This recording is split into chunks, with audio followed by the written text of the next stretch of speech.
O sea, estas jerarquías no son nuevas, que tienen ya mucho tiempo en operación, fueron la base de la transmisión de datos y la transmisión digital también. En este caso fue desarrollado por la compañía Bell en Estados Unidos a principios de los años 60, imagínense, ¿no?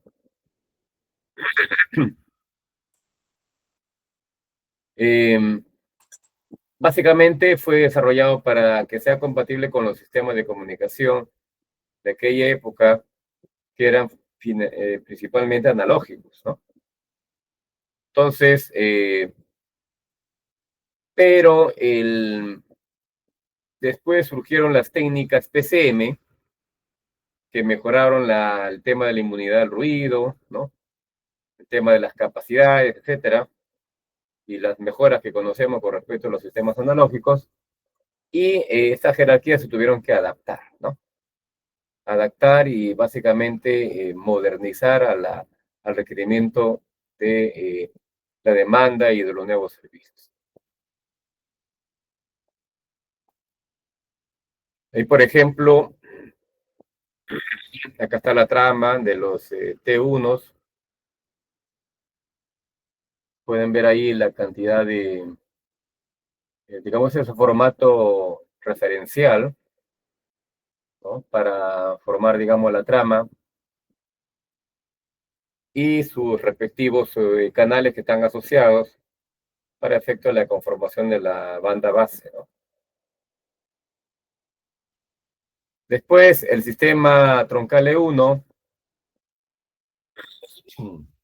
está formado por 32 canales con 8 dígitos por canal para un total de 256 dígitos por trama, y se utiliza pues el código de línea HDP3 con retorno a cero, ¿no? Entonces, como la frecuencia de muestreo es de 8000 muestras por segundo, pues la velocidad de la trama E1 es de 2 megabits, ¿no? 2 megabits, ¿está? O 2048 kilobits, está, ¿no? Entonces, la duración de cada trama es de 125 microsegundos. Eso se ve por aquí, la figura de las tramas, vamos a ver. Acá está, 125 microsegundos. Vamos a bajarle un poquito esto. Ahí está. Formato de la trama E1. 125 microsegundos. Y el periodo de cada ranura es de 3906 nanosegundos, siendo 488 nanosegundos la duración de cada dígito, ¿no? Entonces, la trama contiene 32 ranuras de tiempo, de los cuales 2 son para señalización y 1 es alineación, y 30 para los canales de voz o datos, ¿no? Ahora, la multitrama está formada por 16 tramas y tiene una duración de 2 milisegundos. Cuando ahí está la figura.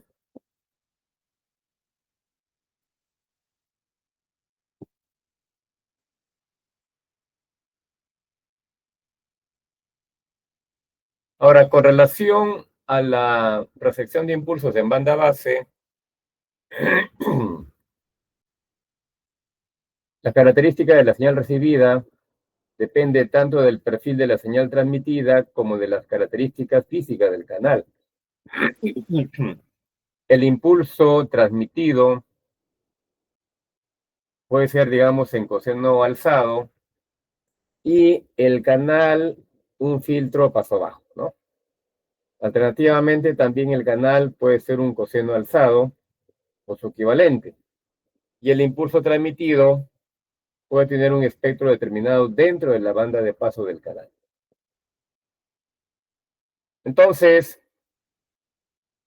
acá en la figura se muestra el modelo de un receptor binario en banda base, donde consta básicamente de un filtro lineal o filtro receptor, un muestrador de retención y un elemento de decisión o detector que decide muestra a muestra y de acuerdo con algún algoritmo preestablecido qué estado fue transmitido, ¿no?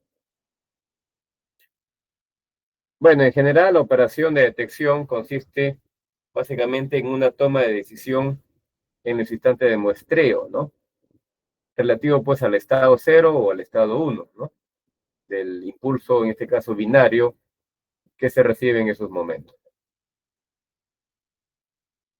Ahora, la influencia del ruido introduce errores en las decisiones tomadas, pero en vez de definirse una relación señal-ruido que tenga en cuenta la influencia de los errores sobre la señal transmitida, se prefiere más bien definir la probabilidad de error en la decisión. Entonces, probabilidad que caracterizará pues en mayor o menor grado la calidad de la señal, ¿no? Y por otro lado, el procesamiento previo al muestreo debe ser tal que el valor muestreado sea el más probable de producir pues una decisión correcta, ¿no? Y esto implica pues disminuir los efectos indeseables del ruido aditivo o lo que es lo mismo pues aumentar la relación señal a ruido a la salida del filtro receptor.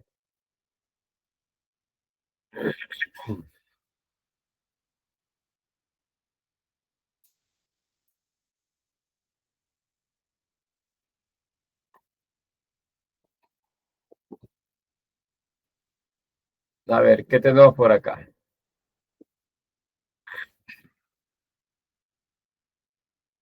Tenemos ahí un receptor digital correlador.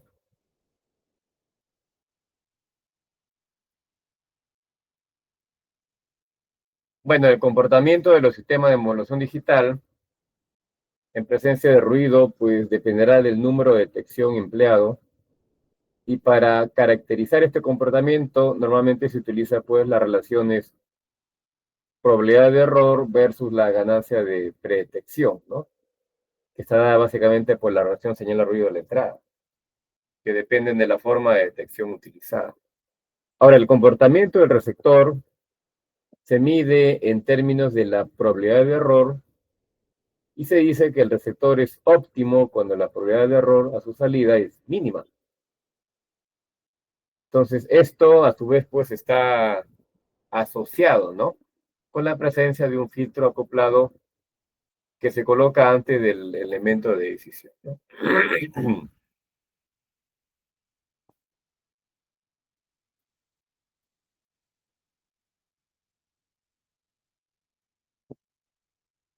Bueno, en estas figuras eh, puede haber, por ejemplo, ahí como un ejemplo, ¿no? Un ejemplo de lo que es eh, un impulso de entrada a un filtro óptimo, de una cierta forma, ¿no? Y básicamente lo que se quiere, pues,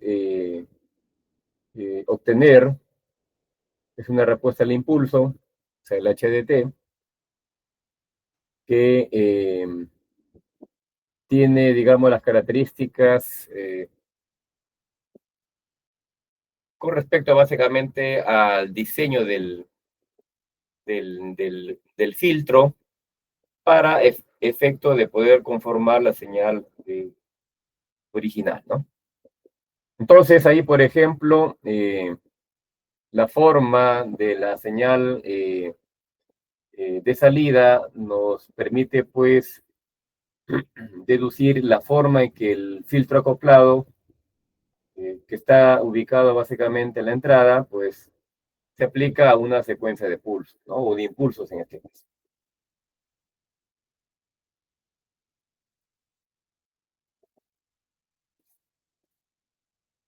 A ver, ¿qué tenemos por acá?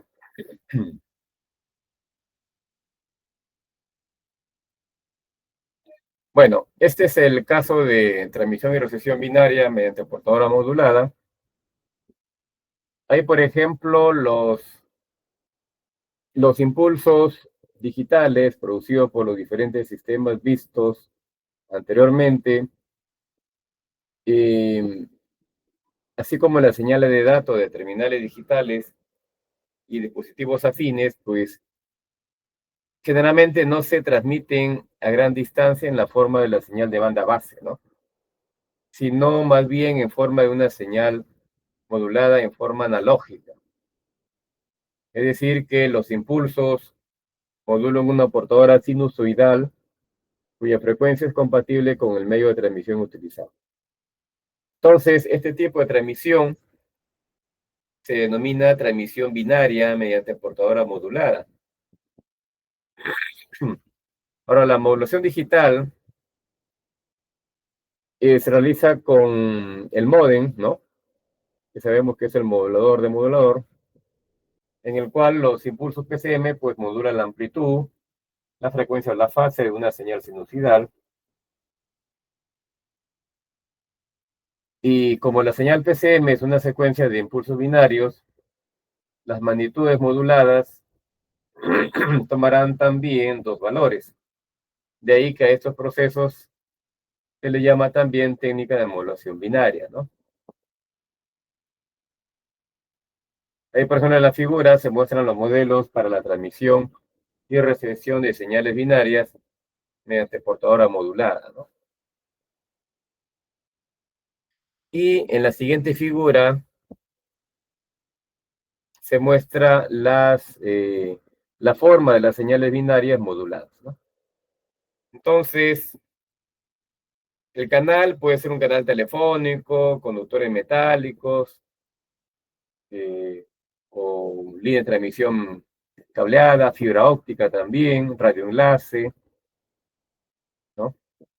Entonces los filtros, digamos que intervienen en los bloques, están incorporados en el módem y su diseño está integrado pues al mismo de acuerdo con la aplicación y normas correspondientes, ¿no?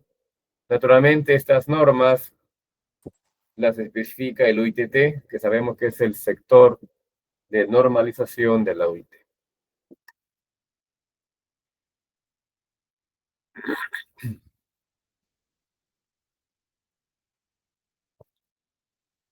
Muy bien. Bien, lo que tenemos acá es en esta figura, es la de modulación, un poquito, ya, ahí está, de modulación y sincronización de señales binarias moduladas. Tenemos dos, la de modulación síncrona coherente y la otra la detección de envolvente. En este caso se muestran las dos alternativas. A la izquierda está la detección síncrona o coherente y a la derecha la de envolvente, ¿no? Ahora, la detección síncrona o coherente consiste en multiplicar la señal modulada recibida por la portadora, que se genera en forma local, ¿no? Y mediante filtrado, paso abajo, se obtiene la señal original portadora de información. Ahora, para el caso de la detección de envolvente, pueden ver ahí básicamente que hay un pequeño circuito, un pequeño filtro ahí, ¿no? Que lo que hace básicamente es verificar, digamos, los picos, la presencia o no de la señal, donde si hay pico, pues entonces se representa un 1 y si no hay, representa un 0, ¿no? Simplemente detecta la presencia de la señal y le asigna el 1 lógico. Si no hay señal, le asigna el 0 lógico.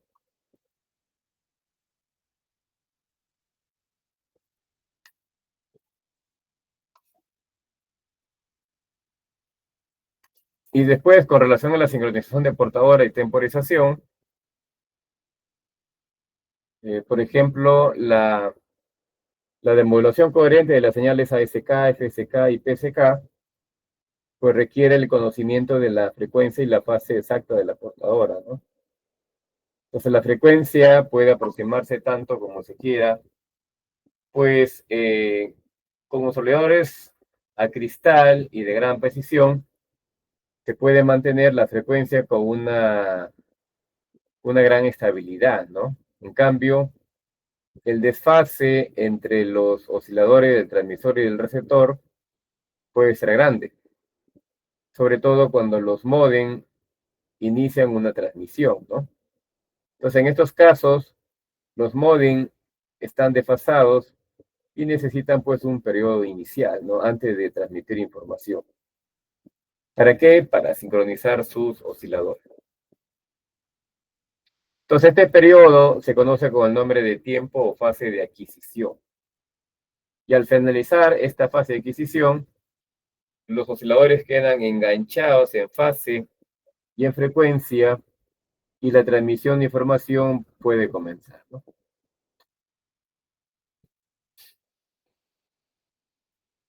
Ahora, durante la transmisión es necesario pues, mantener el desfase entre los osciladores dentro de ciertos límites específicos. Y esta operación se le conoce el nombre de fase de seguimiento o de rastreo.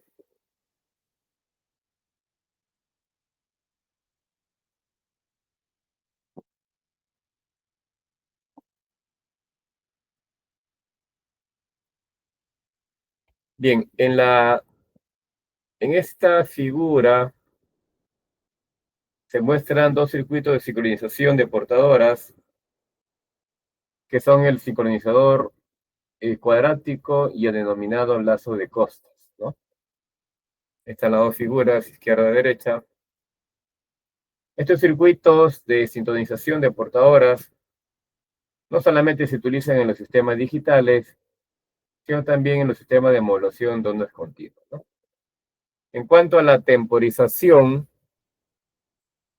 el proceso de extracción de la temporización se efectúa operando sobre la señal de modulada, ¿no? Entonces, la salida del sincronizador de temporización será una señal periódica de periodo tau y con una fase tal que indique los instantes de muestreo dentro de cada intervalo de duración tau.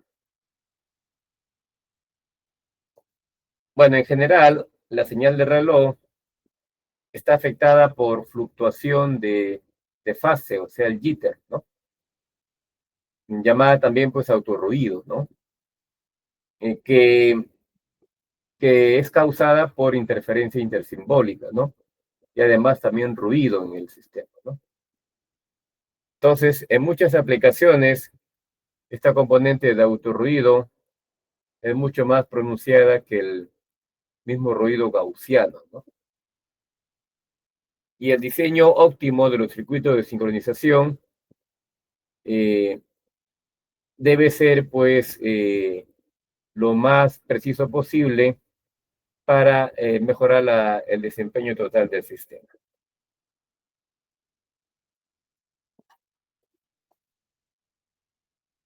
Ahora, en esta figura, que es la sincronización de temporización,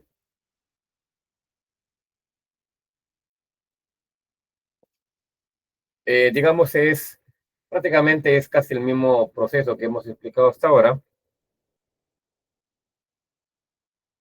Pueden ver ahí que la señal demodulada se rectifica, pasa por filtrado, se amplifica, ¿no? Pasa por la etapa de decisión y finalmente se obtiene la señal o la secuencia binaria, ¿no? Si es uno, si es cero.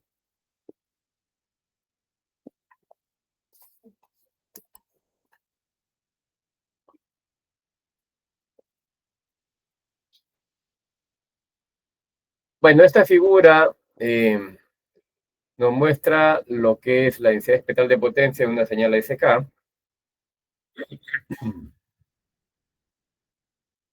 Ahora, ¿qué es lo que vemos en esta figura?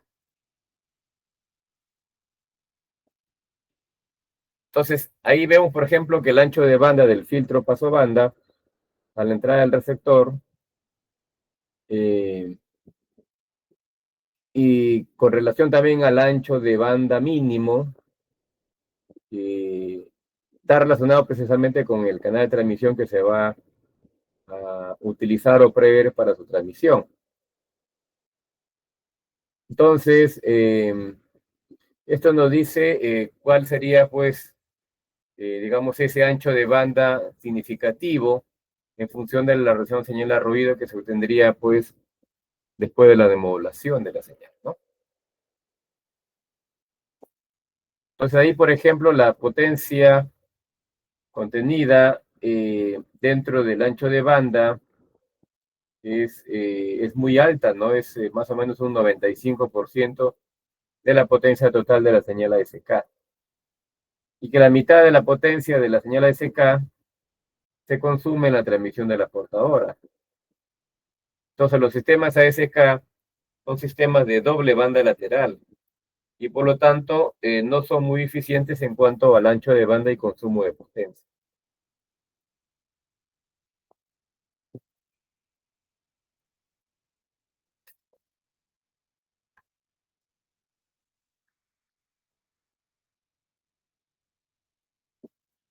Bueno, ¿qué tenemos por acá? Ahí sería el receptor coherente en ASK.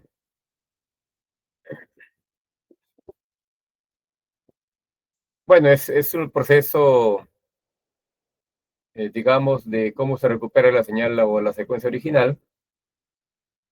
Pueden verse ahí que se genera una portadora local para recuperar, digamos, la señal original y se filtra paso bajo. El filtrado paso bajo va a hacer que las componentes de alta frecuencia se eliminen como resultado de esa multiplicación de esa portadora local y nos quedamos con la portadora o con la señal, perdón, en baja frecuencia, ¿no? Que es la señal original. Salvo por un factor de escala. Se obtiene, digamos, una señal igual a la original, pero con un nivel menor. Pero eso se compensa con amplificación.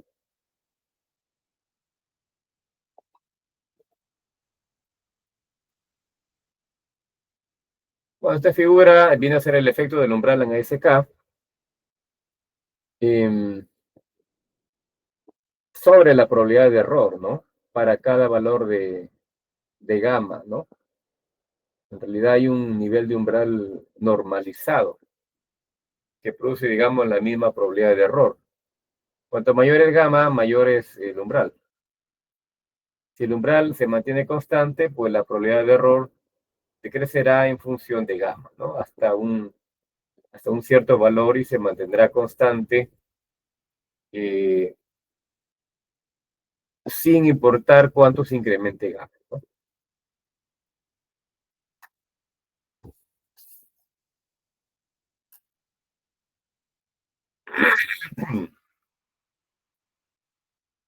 Acá tenemos la demodulación no coherente de señales ASK, o sea, la parte de recepción.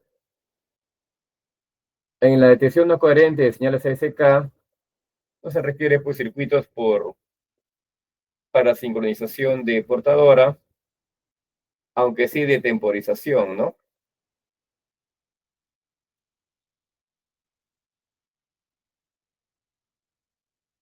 Bueno, el criterio aquí es similar al caso de detección coherente, ¿no? Por ejemplo, este es un ejemplo de, digamos, para una característica de relaciones espectrales en FSK, por ejemplo, ¿no? Que es otro tipo de modulación, ¿no? Ahí, por ejemplo, se puede ver las razones espectrales, se muestran las densidades espectrales correspondientes y se definen algunos parámetros. Ahí puede verse que los espectros para los unos y para los ceros no ocurren de manera simultánea.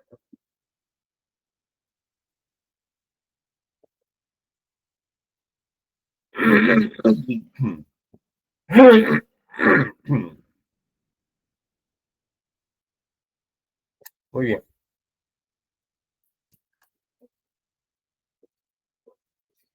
A ver, ¿qué nos muestran estas figuras?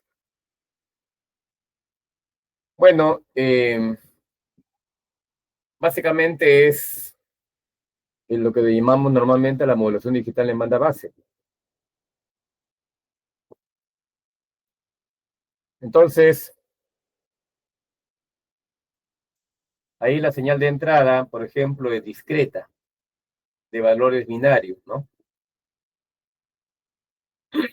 Y se le denomina, pues, BDN, ¿no? Como por ejemplo, 1, 0, 1, 1, 0, ¿no? Ahora, su velocidad se mide mediante la velocidad de bits, que es R sub B, que viene dada pues, en bits por segundo, ¿no? La señal de salida, que es SDT, es una forma de onda continua en el tiempo y transporta de algún modo pues, la información binaria en la secuencia de bits.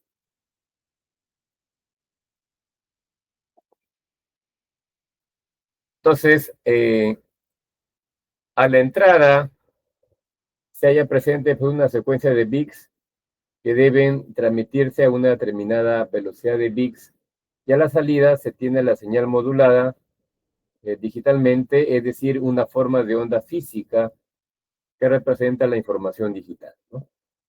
Entonces, la secuencia de bits es un conjunto de 0 y unos ordenados y procedente de un dispositivo de almacenamiento digital. Entonces, la señal modulada digitalmente se representa mediante una función continua en el tiempo y en general se manifiesta pues mediante una tensión eléctrica, ¿no?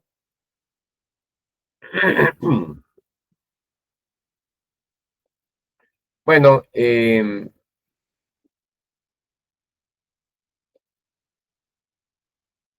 la siguiente figura,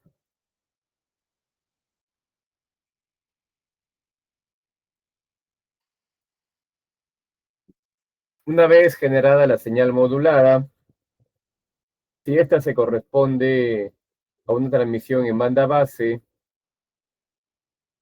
y no requiere un traslado a una banda superior, pues la señal consistente en una secuencia de pulsos pues se envía directamente al canal de transmisión, ¿no? Eh, que se modela como un canal invariante y de ruido aditivo blanco, gaussiano en este caso. Entonces, este mismo modelo se utiliza también para señales de pasobanda, ¿no?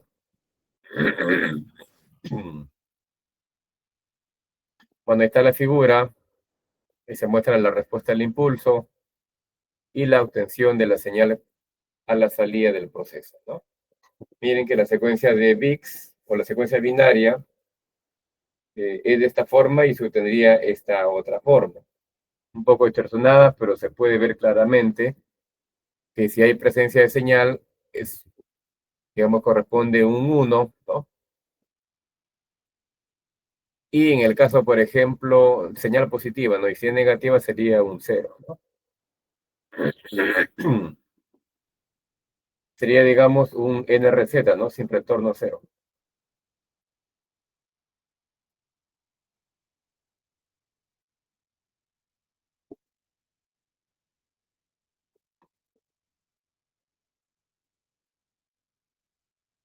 Desde el punto de vista del demodulador,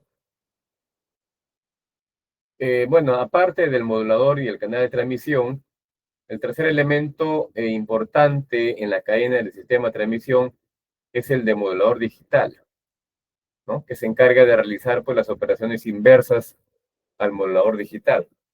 Es decir, a partir de la señal recibida, se debe generar a la salida del modulador digital la secuencia de bits que coincida de la mejor forma posible con la secuencia de bits que se haya transmitido. Ahora, formalmente se dice que el demodulador digital ha de detectar los bits recibidos con un mínimo de errores respecto a los bits transmitidos, ¿no? Entonces, tenemos ahí en la figura que a la entrada tenemos la secuencia o la señal, digamos, distorsionada, pero el demodulador lo detecta y sabe que esto es un 1, digamos, la presencia de la señal en positivo es en 1, y la señal negativa es un 0. Entonces sería 1, 0, 1, 1, 0, ¿no? Que es lo que se tendría acá a la salida del demodulador, ¿no? Que es la señal original que se transmitió, ¿no? Si vemos más arriba, este sería, ¿no? 1, 0, 1, 1, 0, ¿no?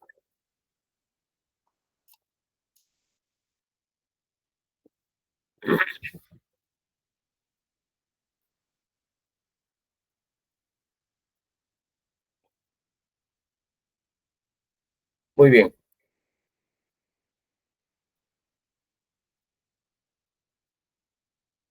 Ahora, esta figura muestra la integración entre los dos subsistemas, indicando, digamos, lo que está en negrita, eh, los bloques, digamos, representativos del esquema en su conjunto, ¿no?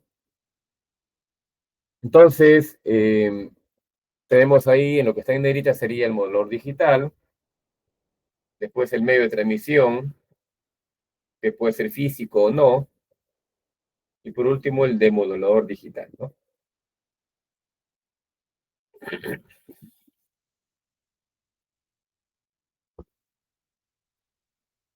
Ahora, los sistemas de banda base solo pueden usarse para distancias cortas, en la que existe pues poca degeneración de la señal banda base. La distancia larga supone una necesidad de introducir algún tipo de modulación de la información. Entonces, se observa ahí que en la figura aparece representado un sistema de transmisión inalámbrico. Bueno, en la práctica pueden utilizarse sistemas guiados, ¿no? Que puede ser de cobre o quizás fibra, ¿no? Entonces, la esencia de un sistema paso banda es la presencia de una modulación que traslada de la señal a transmitir a regiones del espectro con mejores características de propagación.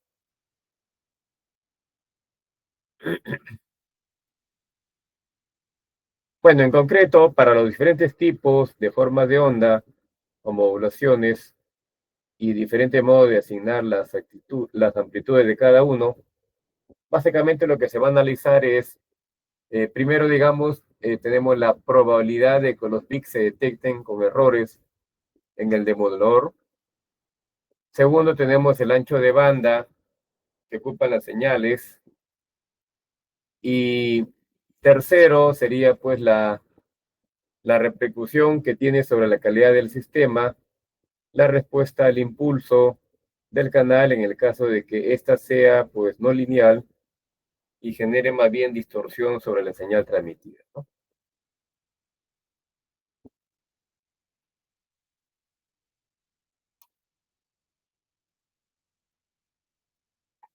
A ver qué tenemos acá.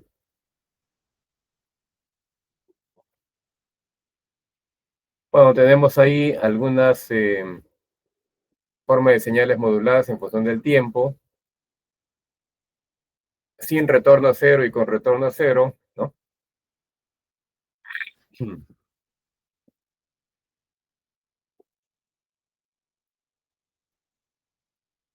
Bueno, la modulación NRZ, que es sin retorno a cero, consiste en la idea intuitiva de asignar pues, un nivel de tensión positivo cuando el bit que se desea transmitir es 1 y un nivel de tensión negativo cuando deseamos transmitir un 0.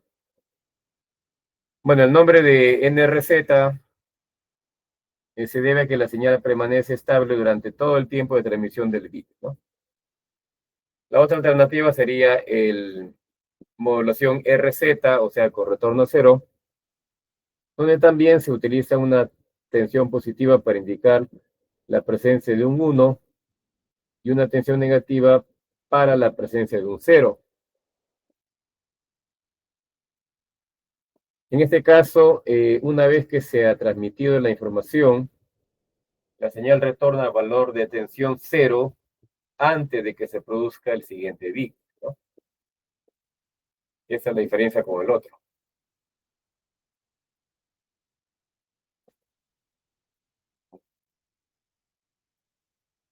Bueno, ahí están las figuras, repito.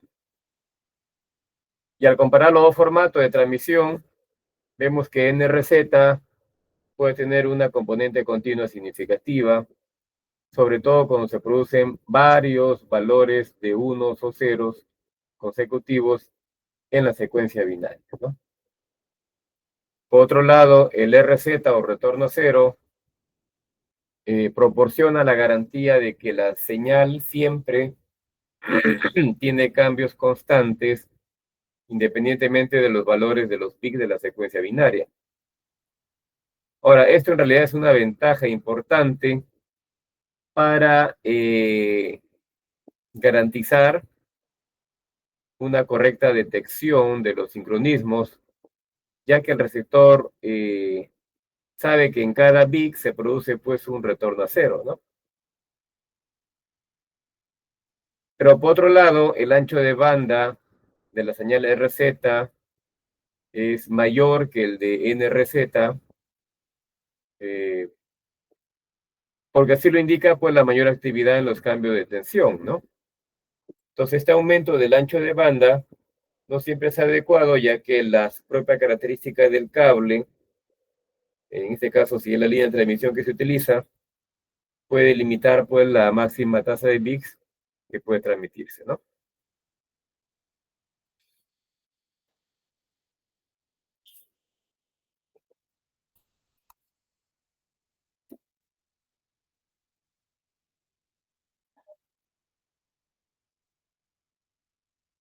Acá tenemos lo que es modulación NRZ-I, que significa un NRZ invertido, que es la figura de arriba. Bueno, para este formato de modulación, que es binaria, la amplitud del pulso dedicado a la transmisión de cada bit coincide con la amplitud del pulso que se ha transmitido anteriormente si es que el bit actual es un 1 y cambia de polaridad respecto al pulso anterior cuando el bit actual es un 0.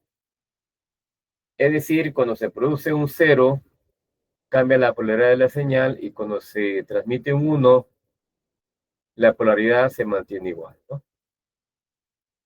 Donde está la figura de arriba, lo que representa la modulación NRZI invertida.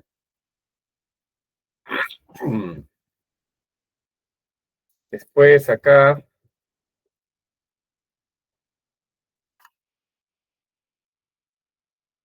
este es un bipolar o AMI. Bueno, la modulación bipolar o AMI o inversión de marca alternada, que es su nombre, consiste en asignar 0 voltios al bit 0 y polaridad positiva y negativa de forma alternada cuando se transmite un bit 1. Entonces, se observa ahí en la figura que la señal es nula en los tramos en los que se transmite un bit 0 y cuando se transmite un bit 1 es positiva, ¿no?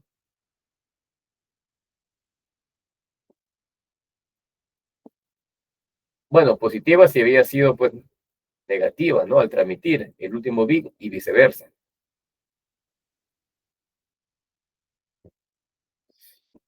Entonces, la modulación bipolar reduce la componente continua de la señal, ya que alterna constantemente el signo de la señal transmitida.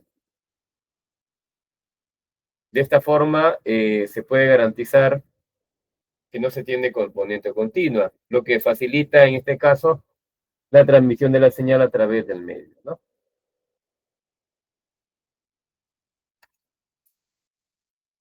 Bueno, acá tenemos una tablita que es básicamente producto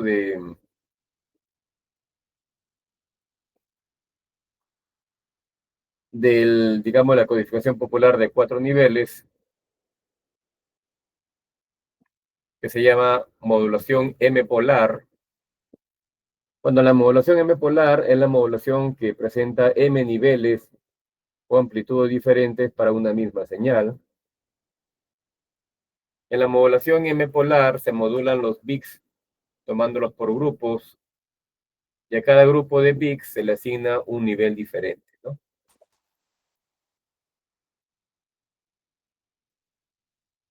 Para el caso de modulación polar de 4 niveles, o sea, 4 polar, se tiene que cada par de, cada 2 bits, mejor dicho, de la secuencia binaria, se asigna pues una amplitud diferente a los pulsos, ¿no? Y por tanto, cada pulso dura 2 bits. Ahora, el tiempo de símbolo, en este caso que es t, es el doble del tiempo de bits, que es t sub p. Entonces, para ambas modulaciones binarias, los tiempos coinciden, ¿no? Y en el caso de modulación polar de 4 niveles, se toman las 4 amplitudes X espaciadas o de igual diferencia de amplitud entre cada 2 niveles consecutivos, ¿no?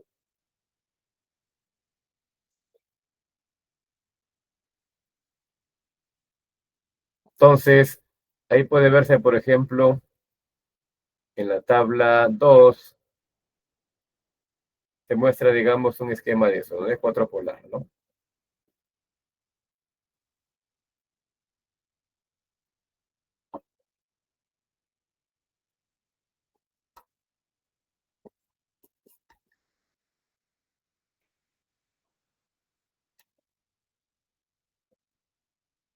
Bien, ¿qué tenemos acá? Eh, por ejemplo, tenemos un esquema de 4 polar, de una modulación 4 polar.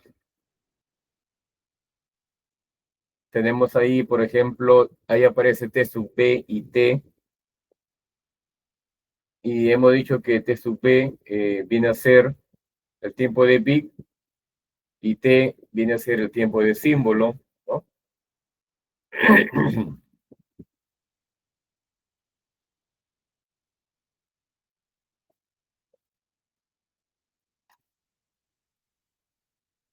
Esta tablita nos muestra, pues, población 8 polar utilizando un código de tipo Gray, ¿no?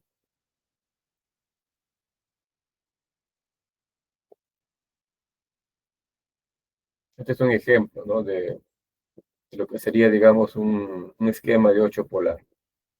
8 polar sería 2 al cubo, recuerden, cosa que aparece en 3 bits aquí, que es 2 al cubo y 8 estados.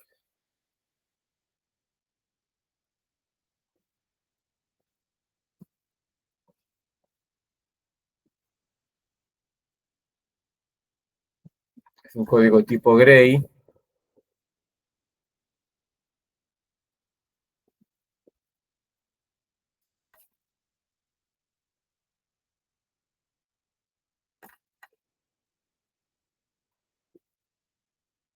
Y ahí, por ejemplo, en estas tablas, bueno, muestra, digamos, los esquemas para 2 bits sería 4 polar, ¿no?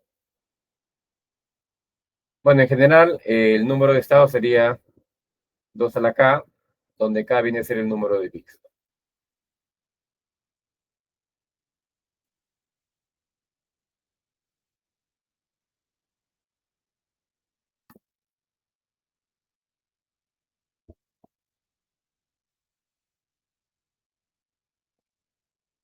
Bueno, ¿qué tenemos acá en estas figuras?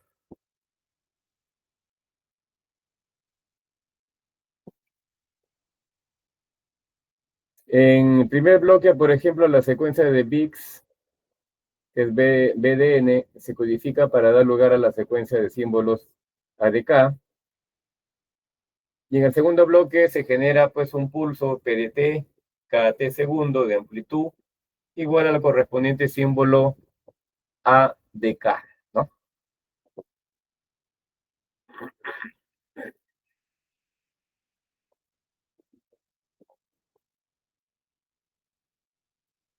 Después En la otra figura que tenemos ahí, por ejemplo,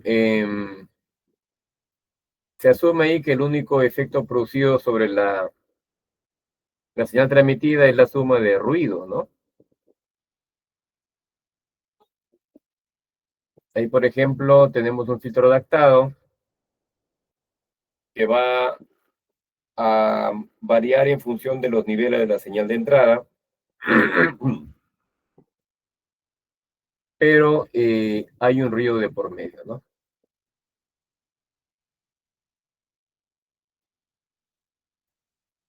Entonces, ahí tenemos lo que es un demodulador, más bien, ¿no? El de arriba modulador y el de abajo es un demodulador, ¿no? Bueno, ahí por ejemplo, ¿cuáles son, digamos, las etapas, ¿no? Un filtro adaptado, hemos dicho, que es un sistema lineal invariante de respuesta impulsiva, que sería P de menos T, y se dice que está adaptado al pulso P de T. Después el muestreo de la señal, y después tenemos la estimación de la secuencia de símbolos a partir de las muestras obtenidas, y por último, la decodificación de los símbolos para dar lugar a la secuencia de bits decodificada.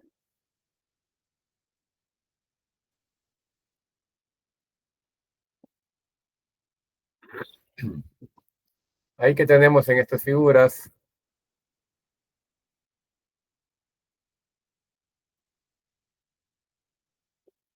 bueno, en estas figuras se representa el efecto para el caso de que el pulso PDT sea rectangular y NRZ, ¿no? O sea, sin retorno cero.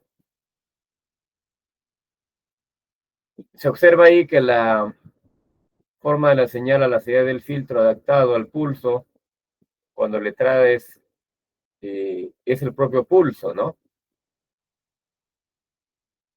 Ahí, por ejemplo, en la parte, ese para la parte superior, para la parte inferior, se representa que la señal a la entrada del filtro adaptado es una secuencia de 5 pulsos con amplitudes positivas o negativas según el correspondiente símbolo que se transmite, ¿no? Y cada una de las muestras de la señal de salida, tomadas a razón de una por tiempo de símbolo, se corresponde con uno de los símbolos transmitidos, ¿no? Entonces, a la salida del filtro adaptado, el pulso resultante se extiende en tiempo a lo largo de 2 periodos de símbolo, de tal forma que cuando se toma la muestra correspondiente al símbolo ADK, el nivel de señal pues no se ve afectado ni por el pulso anterior ni por el pulso posterior correspondiente, ¿no?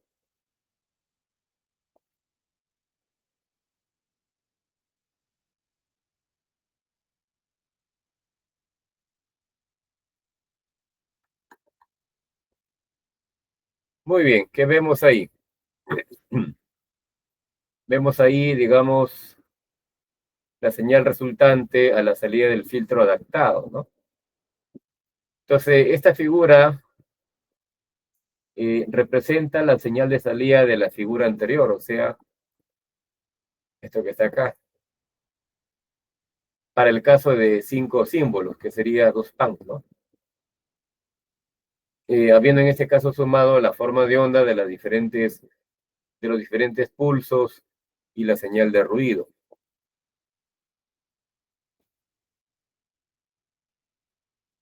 Ahí en la figura anterior,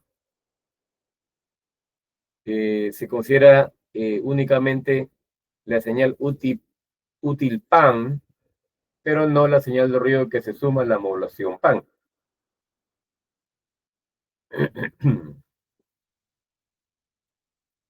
Bueno, esta es la resultante.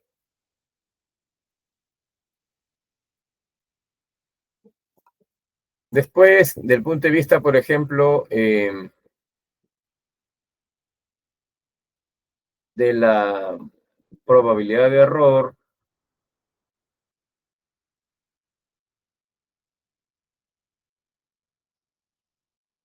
bueno, la probabilidad de error de símbolo, o también llamado SER, con S, eh,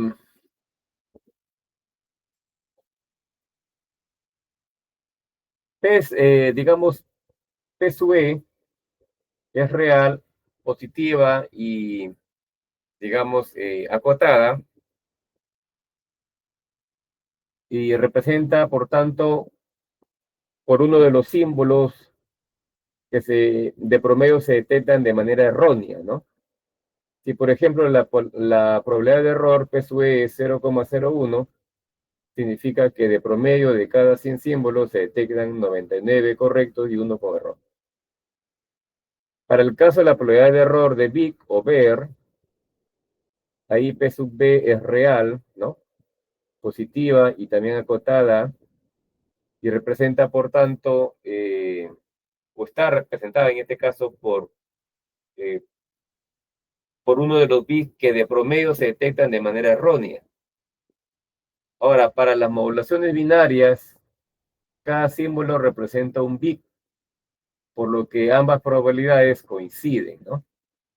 Para las modulaciones multinivel, cada símbolo representa más de un bit, por lo que en estas situaciones la probabilidad de error de bit es siempre menor que la probabilidad de error de símbolo.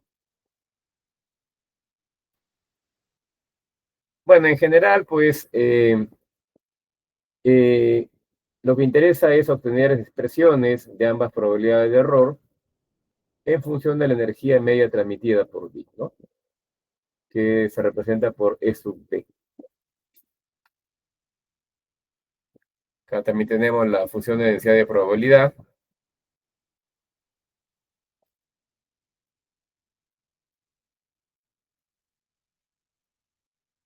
Eso es para el caso de los umbrales, para detectar si supera o no supera los umbrales.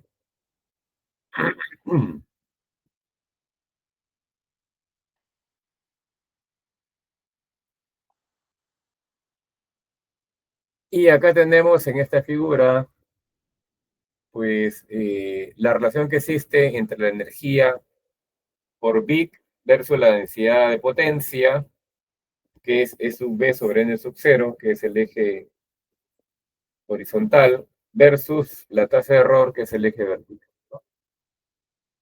Ahí puede verse que se involucra, digamos, a la modulación PAN, ¿no? Y pueden verse ahí, digamos, para una cierta tasa de error, un BER, cuánto le corresponde a la relación de energía por bit sobre la densidad de potencia, de ruido. Entonces, para diferentes valores multinivel de la modulación PAN, que puede ser 2 PAN, 4 PAN o 8 PAN, etcétera, entonces se puede, digamos, indicar ahí cuál es lo más pertinente, ¿no? Y esta figura nos indica, pues, para el caso NRZ, algo parecido a lo que son las diagramas de radiación de antenas, ¿no? Un lóbulo principal, lóbulos laterales, y se puede incluso determinar su ancho de banda. Viene a ser en realidad la función de densidad espectral del pulso NRZ, ¿no? Entonces el eje vertical son dBs y el eje horizontal es frecuencia, ¿no?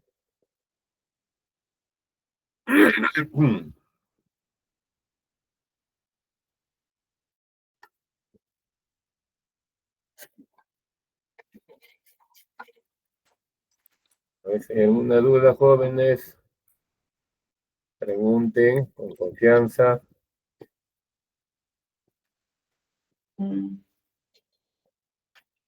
Bueno, todavía no hay nada.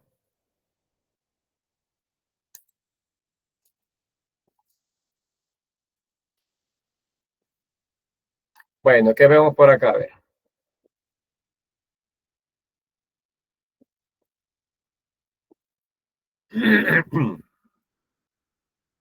Bueno, son modulaciones PAN con pulso SIN, ¿no?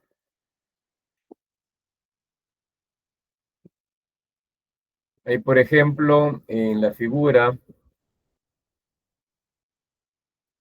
se muestra ahí, por ejemplo, recuerden que el SIN, la función SIN, viene a ser el espectro de los pulsos. Ahí, digamos, el pulso dual significa que es el que tiene intercambiadas las formas frecuencial y temporal, y por lo tanto, el dual al pulso rectangular en tiempo es una función de tipo sin y en frecuencia es de tipo rectangular, ¿no? Entonces, la condición de presentar ceros se requiere para evitar la interferencia intersimbólica.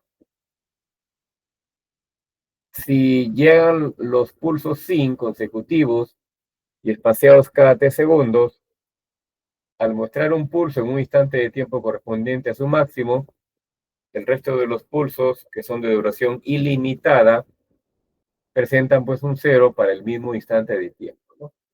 Evitando que se produzcan interferencias de unos símbolos a otros. Entonces, en la figura ahí que se muestra, eh, se tiene ahí una secuencia de 4 pulsos de tipo SIN y se considera que en el instante de tiempo en que cada una de las funciones presentó máximo, el resto de las funciones presenta un cero, ¿no?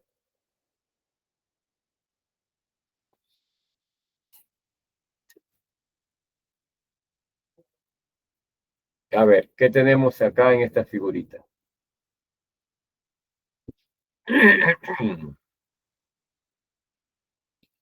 Bueno, este es la densidad espectral de los pulsos RRZ. Tienes otra cosa que pulso de raíz de coseno alzado. Entonces, estos pulsos, también llamados RRC, perdón, consisten en una generalización del pulso SIN y son útiles para suavizar los problemas de implementación que presenta el pulso SIN. Los pulsos RRC se forman extendiendo el ancho de banda del pulso SIN a la vez que se mantienen las condiciones de interferencia intersimbólica nula, ¿no? O de presentar ceros a tiempo de símbolos. Ahora, para generalizar los pulsos SIN, se utiliza pues una parametrización que viene dada por el exceso de ancho de banda respecto al pulso SIN. Entonces, lo que vemos en la figura precisamente es eso, ¿no? Tiene la forma de un filtrado, ¿no? Porque en realidad es un filtrado.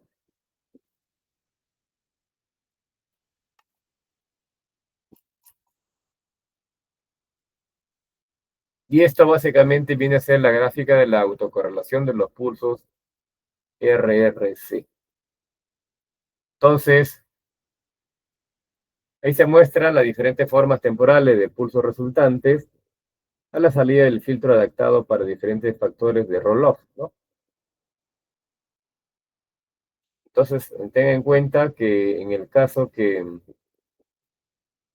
la caída de los lóbulos secundarios temporales es de mayor rapidez, a mayor factor de roll-off, por lo que se ha suavizado los dos inconvenientes prácticos que presentan los pulsos SIN, ¿no? Es decir, caída lenta de lóbulos secundarios temporales y forma secuencial abrupta en el dominio de la frecuencia.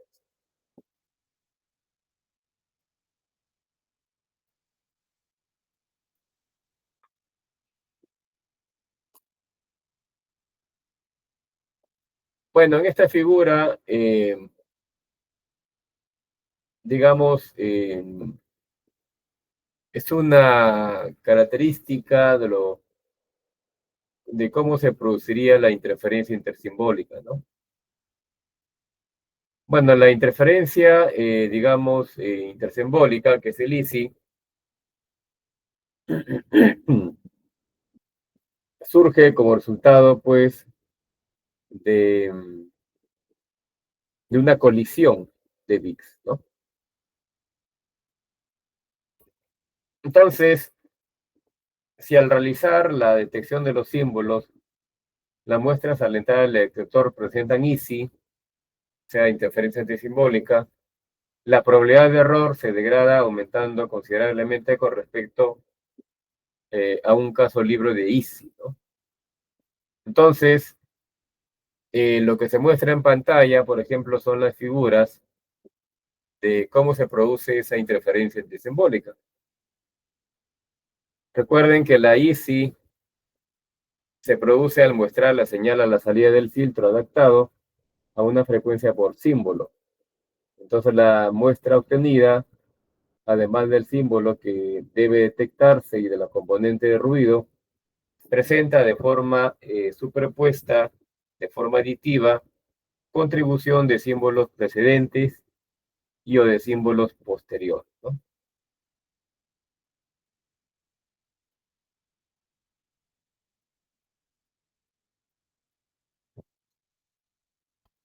Ahí la figura de arriba, eh, se muestra ahí la respuesta al impulso del canal, donde se haya formado pues el enlace principal, ¿no? O directo entre el transmisor y el receptor. Y se tiene ahí una onda reflejada, digamos, en un obstáculo, ¿no? Eso también es parte de o de las causas de los ISIS que se producen, ¿no? Y en esta figura, la figura de abajo, son los pulsos resultantes del ISI a la salida del filtro adaptado.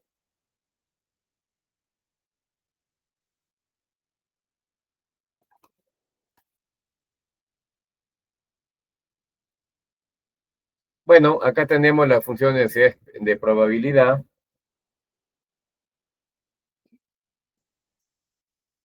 Bueno, en realidad ahí lo que se va a evaluar es la posibilidad de que al producirse esa ISI, pues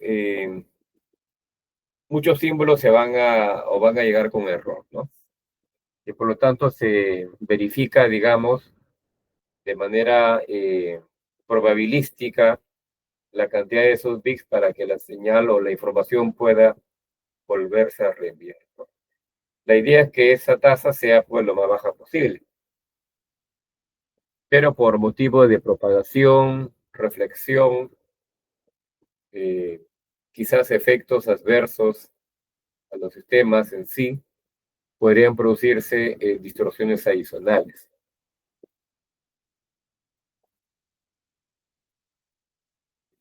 Y acá nos muestra lo que normalmente se llama el diagrama de ojo. Bueno, en el caso del diagrama de ojo, la cantidad de interferencia simbólica y el nivel de ruido máximo que puede aceptarse en un sistema de comunicaciones se puede medir en un osciloscopio mediante el denominado diagrama de ojo. Para modulaciones PAN, consiste en representar la señal en uno de los canales de los osciloscopios, forzando a que el tiempo de barrido horizontal sea igual al tiempo de símbolo o un múltiplo de este, ¿no? Para modulaciones pan binarias, el resultado guarda semejanza con un ojo humano, de ahí el nombre que recibe pues el diagrama de ojo, ¿no? Ahora, para poder interpretar bien este diagrama, esta gráfica, se tiene, digamos, hay que tener en cuenta el margen de ruido, el nivel de ISI, el instante óptimo de muestreo, la distorsión de cruces por cero y sensibilidad de error, digamos, al error de muestreo, así también como la visualización debe hacerse, pues, en la medida de lo posible con la señal libre de ruido, ¿no? Ahí, por ejemplo, en la parte central aparece, digamos, como que el ojo está abierto, lo que indica, pues, que la señal está libre prácticamente de ruido, pero si el ruido empieza a aumentar, debido a problemas de onda reflejada, interferencia intersimbólica, ese ojo se empieza a cerrar, como este, por ejemplo, ¿no? Entonces, ese ojo que está cerrando ya es el resultado de la presencia de niveles de ruido ya importantes, ¿no?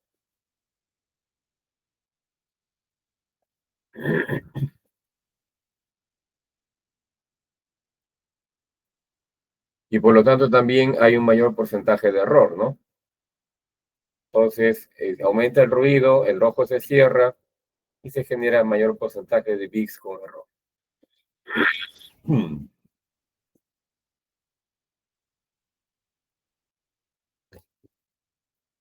Bueno, ¿qué tenemos en esta figura? Mm, digamos, es un resumen, ¿no? Y se muestra un diagrama de bloque funcional con las partes principales de un sistema de comunicación digital en banda base.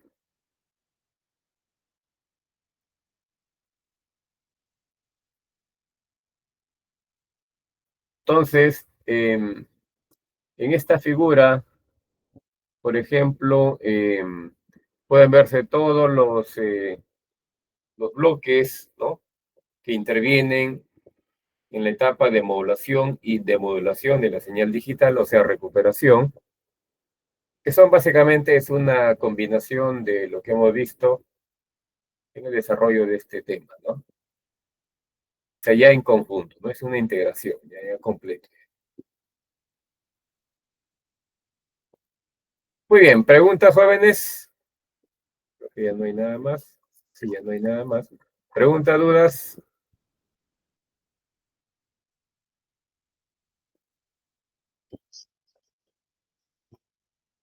Exacto, exacto. Si regresamos a la figura anterior, cuando el ruido es prácticamente mínimo, tenemos un ojo limpio, abierto, y a medida que el ruido aumenta debido a interferencia intersimbólica, onda reflejada, propagación atmosférica y otros factores, el ojo se cierra, se va cerrando. Indica un mayor nivel de ruido, mayor cantidad de bits erróneos, y por lo tanto tiene que mejorarse eso, recuperarse, para que esto se pueda superar, se pueda revertir, mejor dicho, ¿no? Y tener, digamos, lo más posible la figura anterior, ¿no? Esta de acá, ¿no? Por eso se le llama diagrama de ojo.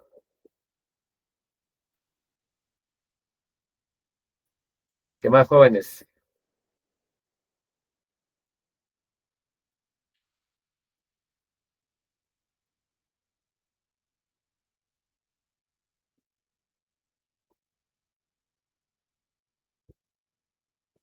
Ya, voy a tomarles una fotito ya. Ah, una fotito. ¿Tá?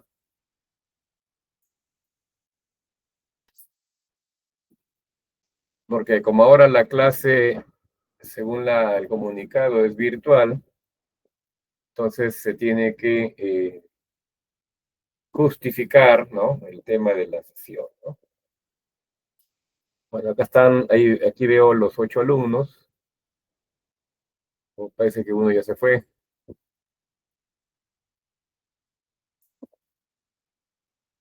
A ver,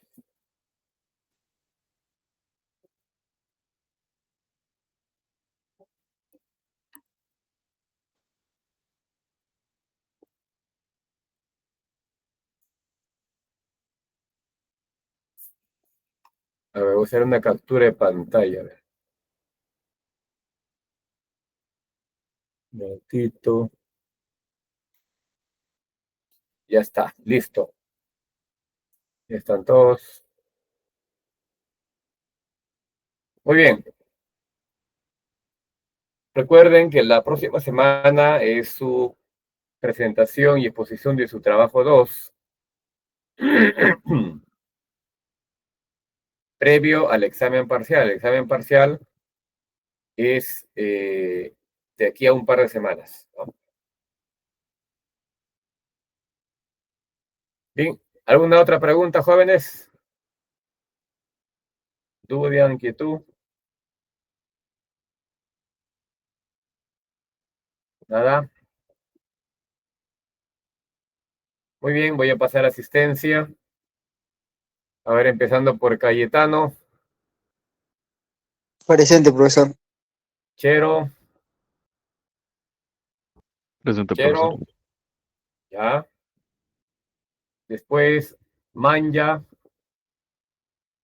Montalvo, Presente, Montalvo, profesor. ya. Ortiz, Presente, profesor. Quillatupa, Presente, profesor. Ruiz Borja,